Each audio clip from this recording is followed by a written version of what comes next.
Hi everybody, this is Off-Screen Kim.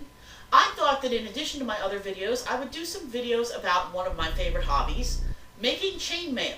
Because I've found that there are a lot of people out there who would like to get into this, but there aren't a lot of just very beginner, like bottom level, in at the front door, beginner resources for chainmail making. And I thought I would provide some.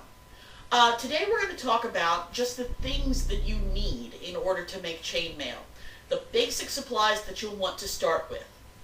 Most of them you can get at your local craft store, so let me take you on the tour and show you what you're going to want. First thing you're going to need is 2 pair of needle nose pliers, preferably spring loaded. These are going to run you somewhere between about $5 and $8 each. If you shop smart with your coupons, you could probably get them for as cheap as 3 or 4.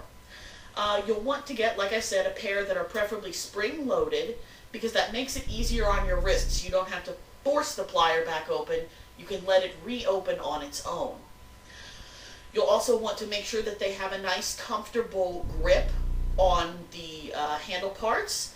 Pick something that you think, if they allow you to test them in the craft store, just open and close them a few times, see how it feels in your hand, on your wrist. These are my preferred type. These are available at, if you have a local Joann's craft store. These are $6.99. I find them very comfortable, very durable, and great for working with all of your smaller chainmail rings.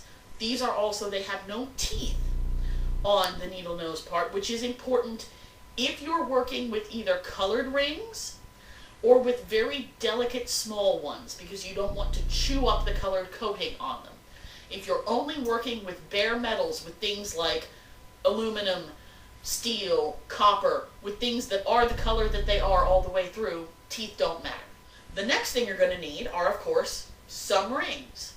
Now, a lot of craft stores will carry what they call jump rings in packages of 50, 100, 200 in the jewelry section. You can get these, but they're not really designed for chainmail. They're a bit flimsy if you start using them as the body of a piece. But they're good if you just want to begin and try a little bit and see how the techniques work. They're cheap, they're easy, but what you really want are rings specifically designed for chainmail. Again, they have ones like this at Joann's and also at Hobby Lobby. There's a brand called Rings. There's a brand, I believe, actually just called Chainmail. And here are some of the kinds that you'll look at. Most of the craft stores will have them both in your basic metallic tones and in funky, fancy colors.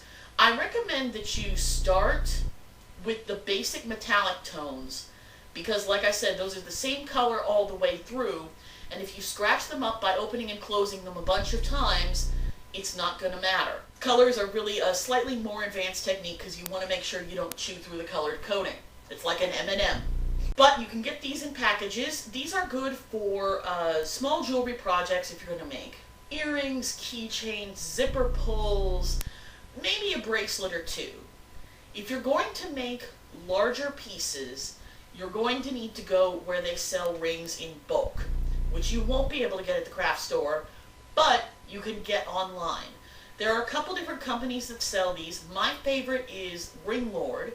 They're a Canadian company. Your friendly neighbors to the north will give you aluminum and steel.